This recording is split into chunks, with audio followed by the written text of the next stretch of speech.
Hello people. Robot ரேஸ முடிச்சுட்டு நாங்க உடனே ஸ்ட்ரெயிட்டா ட்ரோன் ஈவென்ட் நடந்த இடத்துக்கு போயிட்டோம். ட்ரோன் ஈவென்ட்ல என்ன நடந்துச்சுன்றத பத்தி இந்த வீடியோல பேசிடுறேன். ஃபர்ஸ்ட் ஆஃப் ஆல் இந்த ட்ரோன் ஈவென்ட் வந்து ஒரு டிஃபரெண்டான ரூல்ஸ் கிரைட்டீரியால தான் வந்து வச்சிருந்தாங்க. எப்படின்னா, ஒரு மூவிங் பிளாட்ஃபார்ம்ல வந்து நம்ம ட்ரோன ஃபர்ஸ்ட் பிளேஸ் பண்ணிடணும். ஒரு குறிப்பிட்ட லைன் செக் பாயிண்ட்ட தாண்டுன உடனே ட்ரோன வந்து நம்ம லிஃப்ட் ஆஃப் பண்ணிடணும். அந்த லிஃப்ட் ஆஃப் பண்ண உடனே அந்த மூவிங் பிளாட்ஃபார்ம் மேல ஹோவர் பண்ணிட்டே போணும். அப்படி ஹோவர் பண்ணிட்டே போற ட்ரோன் வந்து லைட்டா மிஸ்மேட்ச் ஆயிடுச்சு கீழ இருக்கிற மூவிங் ஆப்ஜெக்ட்டோடனா, அப்ப வந்து உங்களுக்கு பெனால்டி ஆட் பண்ணுவாங்க. பட் ஆனா வந்து இது ஒரு டைம் ஈவென்ட்டே கிடையாது. டைம் ஈவென்ட்டே இல்ல அப்புறம் எப்புட்றா பெனால்டி ஆட் பண்ணுவாங்கன்னு கேட்டீங்கன்னா, உங்களுக்கு ஒரு இதுக்கும் ஒரு பாயிண்ட்ஸ் வரும். லைக் ஆப்ஜெக்ட் ஹாவர் பண்ணிட்டு போனீங்கன்னா, அதுக்கு ஒரு பாயிண்ட்ஸ் வரும். நீங்க ஹாவர் பண்ணலனா அந்த பாயிண்ட் கிடைக்காது. அதுதான் பெனால்டின்ற மாரி சொன்னேன். உண்மை என்னன்னா இந்த ஈவென்ட்ட முடிச்சு கூட இந்த ஈவென்ட்டோட ரூல்ஸ் எனக்கு ஃபுல்லா அண்டர்ஸ்டாண்ட் பண்ணிக்கவே முடியல. ரூல்ஸ் புரியலனா கூட பரவால்ல மேனேஜ்மென்ட்லாம் முடிவு எடுத்துட்டு போனோம். பார்த்தா அங்க அந்த பிளாட்ஃபார்மே சரியா இல்ல. அந்த பிளாட்ஃபார்ம் நீங்களே பாருங்க. ஏதோ 4 குட்டி வீல்ல எப்படியோ நிக்க வச்சிருக்காங்க.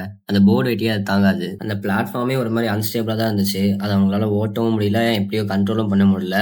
ஸோ நாங்க நெனச்சது தான் கடைசியா நடந்துச்சு. பிளாட்ஃபார்மோட 4 வீலும் கழண்டு 4 திசையில போயிடுச்சு. அதுல ஒயரிங்கும் சரியா பண்ணாதால மோட்டார் ஷார்ட் ஆகி அதுவும் போயிடுச்சு. அதுக்கப்புறமா ஆர்கனைசர்ஸ்லாம் சரி இந்த ஈவென்ட் ஏதோ முடிச்சுக்கலாம் அப்படின்ற மாரி நிலைமைக்கு வந்துட்டாங்க. நாங்க தான் அங்க இருந்து இந்த ஈவென்ட் நடந்தே ஆகணும்னு ஒத்த கால்ல நின்னுட்டு இருந்தோம். நிக்கிறது மட்டும் எங்க வழக்கம் இல்ல. நடத்தியும் காட்டுவோம்னு சொல்லிட்டு இறங்கிட்டோம். இருந்த சாக்கர் பாட் எடுத்து அங்க மாடுலேஷன்லாம் பண்ணி நிக்க வச்சுட்டோம். கடைசியில் ₹10 டேப்னா அந்த டேப் வச்சு நாங்க பண்ணாத விஷயங்களே கிடையாது. எப்படியோ அந்த பிளாட்ஃபார்ம் நிக்க வச்சு ஓட வச்சுட்டோம். அந்த ₹10 டேப்னால பிளாட்ஃபார்ம் ஒழுங்கா நின்னுச்சா? அண்ட் ஈவென்ட் ஒழுங்கா முடிஞ்சுதான்றத பத்தி நெக்ஸ்ட் வீடியோல பார்க்கலாம். அது வரைக்கும் ஸ்டே டியூன்.